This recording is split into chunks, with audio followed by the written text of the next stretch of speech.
The Maine Outdoor Film Festival is back this week, bringing 6 days of outdoor adventure, conservation, and inspiring storytelling to venues across Portland. One of this year's featured films is Unearth, a documentary exploring the fight to protect Alaska's Bristol Bay from one of the world's largest proposed copper mines. Joining us this morning are Nick Callanan, Executive Director and founder of the Maine Outdoor Film Festival, and John Hunter Nolan, Director of Unearth. Thanks for coming on, you guys. Welcome. Thank you for having us. First of all, Nick, can you tell us about the Maine Outdoor Film Festival and why has this become so popular after all these years?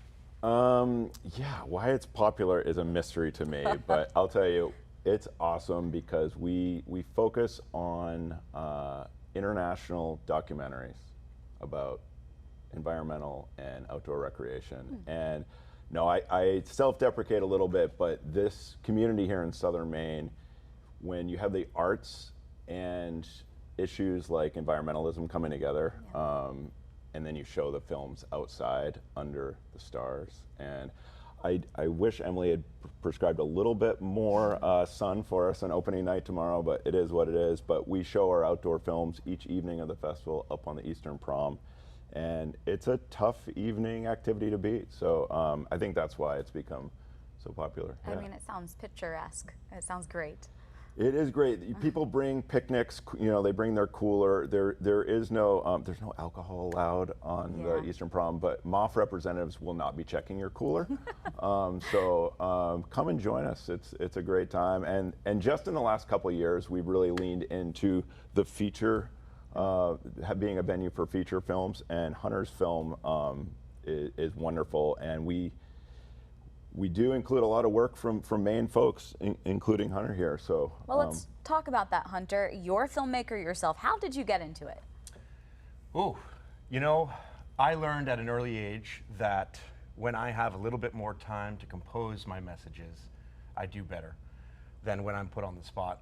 And I found film as a medium. Honestly, when I was in middle school, I took all the classes that were allowed at Falmouth High School, where I grew up in Falmouth, for film. I ended up taking some Maine College of the Arts courses in film as a high school student, which was a wonderful opportunity. And then I pursued it going through my college experience. And I always thought that I wanted to work on big studio, you know, features. I love the magic of cinema, etc. But actually, it was after college I met a director named Louis Sahoyas. He won the Oscar in 2009 for a film called The Cove about the slaughter of dolphins in Taiji, Japan.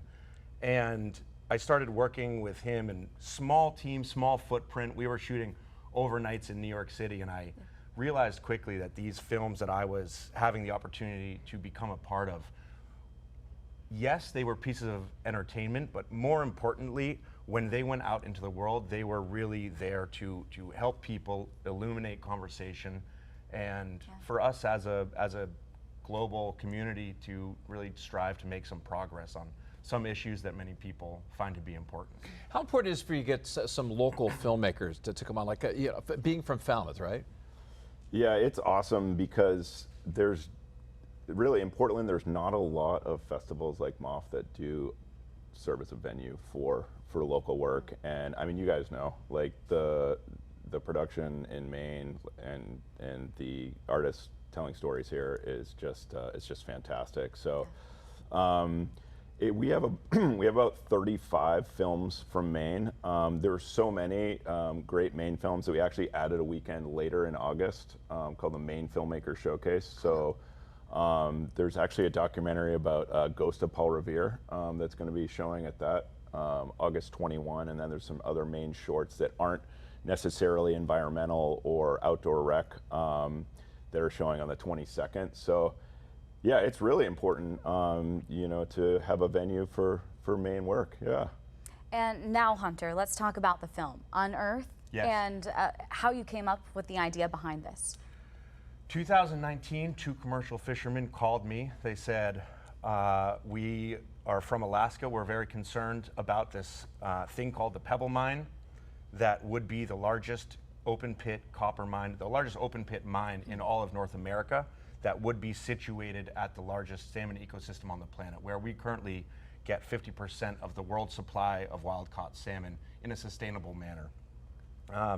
I told one of these brothers, they knew that I was working a lot in environmental film, and I told them, I said, I love what you're talking about. Let me know when you're in New York, we'll sit down. He said, I'm in New York now.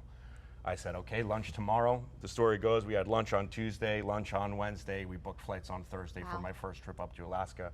I didn't know what the film would turn into, but I knew that there was a community up there that was tooth and nail fighting to protect something that they thought was important, not just for themselves, but for the planet.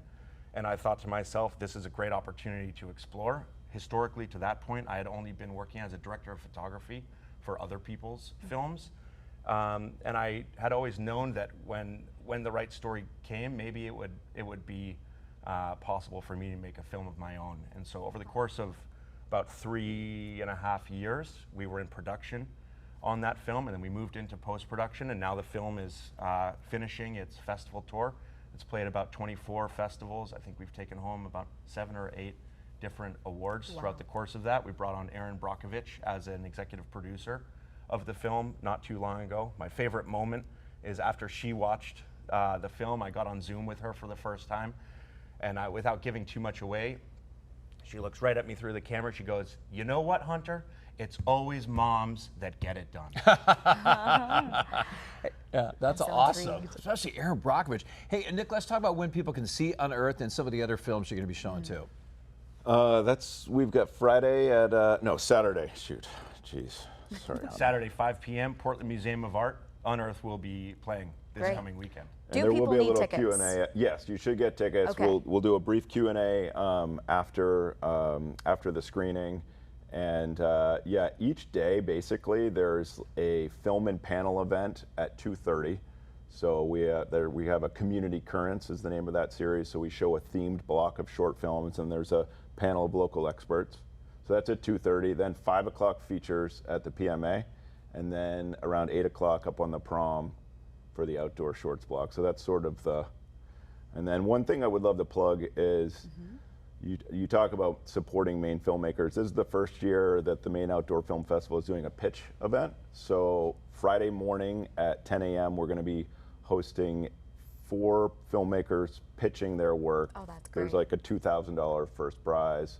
The Maine Film Office is working with us on that. So that's really exciting, and we're just really proud to take another step forward towards supporting Maine filmmakers. So yeah. Maine Outdoor Film Festival. Where can people get tickets? It kicks off tomorrow, right? There's like a few internet websites that have tickets available. Sorry. I definitely sound like I'm can old Google it. here. Yeah, no, moth.film is our Okay. website. And and there's stuff on social media, but you can just show up to most of the outdoor screenings. We have like a 500-person capacity, so there's plenty of room. Bring a camp chair, bring a blanket, and yeah, have a blast. Yeah, sounds like a great time. Hey, thanks again. Congratulations on your film. Yeah. Thank you so much. It's a pleasure to be here. We appreciate you guys. That was awesome. Well, Great thank you job, so man. much. Well,